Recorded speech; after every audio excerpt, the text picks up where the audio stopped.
ערב טוב, כתבה בערוץ 7 על מובא מארץ נהדרת בצורה של סאטירה, אבל בעצם יש שם טענה רצינית מאוד, שאם אנחנו נניח לדתיים להשתלט על המדינה שלנו, בסופו של דבר אנחנו נהיה איראן. טוב, קודם כל כאדם דתי, מאוד דתי, אז לא, אנחנו לא רוצים להיות איראן, זה לא הכיוון, זה לא המחשבה, זה נתעב בעינינו, אפשר להירגע, אבל כשמנסים להסביר במילים, אז באמת צריך להסביר מה ההבדל בין היהדות לאסלאם. כי אנחנו רוצים מדינה יהודית,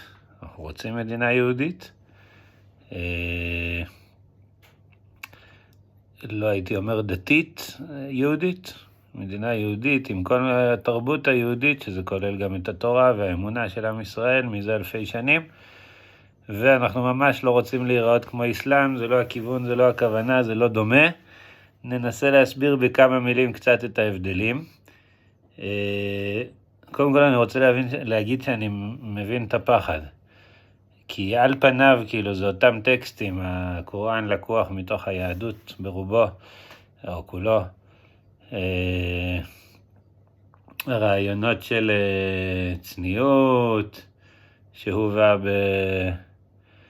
בארץ נהדרת, הרעיונות של ערכים, של דתיות, אנחנו באדם, אנחנו אוהבים אותם, הצורה שבה הם עושים את זה מתועבת בעינינו, שונה לגמרי מהיהדות.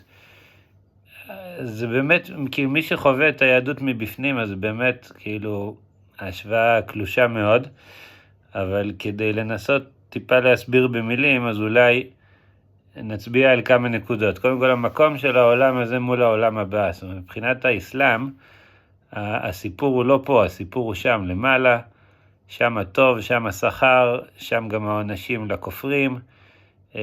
פה החלום הוא להתפוצץ על קידוש אללה ולהיות שהיד.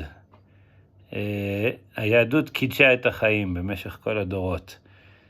חוץ מהגרעין היסודי ביותר של עבודה זרה, גילוי עריות, שפיכות דמים, החיים דוחים את כל התורה כולה.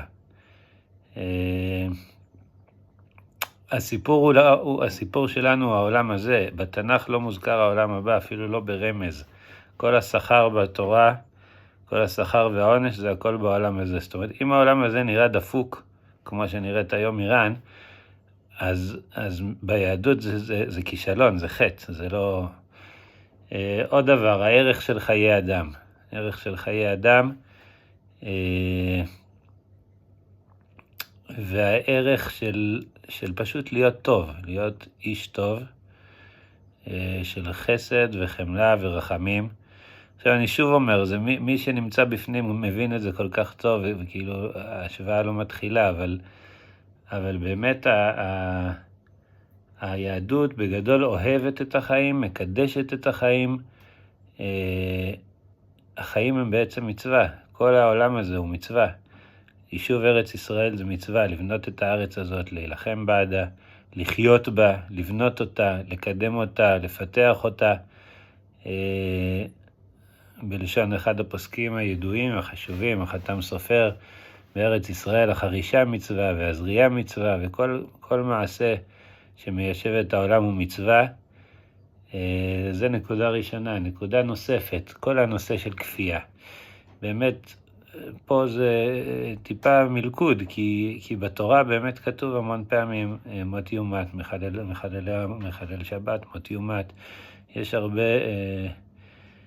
כפייה בתורה, אבל פה צריך להבין, כבר לפני 2000 שנה, רבי עקיבא אומר, לא בגלל שהוא פחד משקמה ברסלר, אלא בגלל שהוא פשוט, הוא חי בעולם שבו הרגו על ימין ועל שמאל, על כל דבר, וממש היה אין להרוג בני אדם, והוא אומר שאם הוא היה חבר בסנהדרין, לא היו הורגים שם אדם מעולם. התורה ניתנה באטמוספירה אחרת, במציאות אחרת,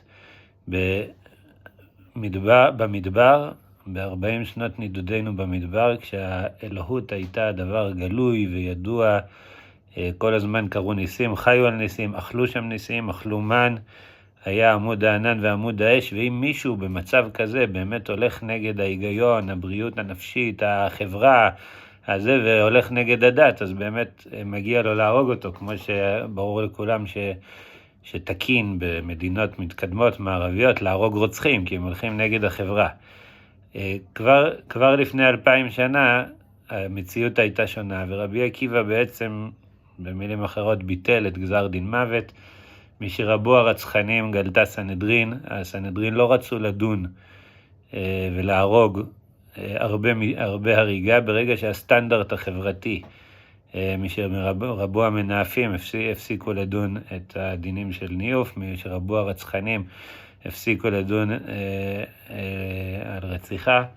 זאת אומרת, היהדות רואה בחיים, בגוף, במציאות של העולם הזה משהו קדוש, משהו נשגב, וזה בדיוק הפוך. זאת אומרת, זה לא דתיות ואלוהות שבאה לאפס את האדם, אלא להפך, האדם הוא צלם אלוקים, הוא מופיע את האלוקים בעולם, וזה דתיות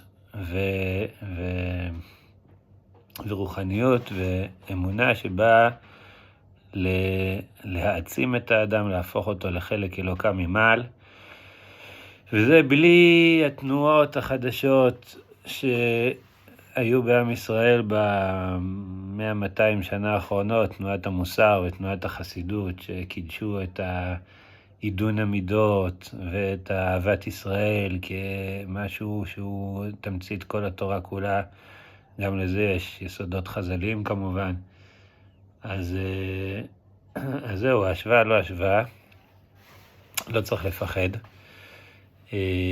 אבל אני מסיים באותו אופן שבו סיימתי את התגובה שלי לליאור שליין, שאם אתה כל כך מפחד, אם אתם כל כך מפחדים, אז אדרבה, תצטרפו, אז לא יעזור לכם להילחם בדת מבחוץ, כי הדת היא משהו טבעי לעם ישראל.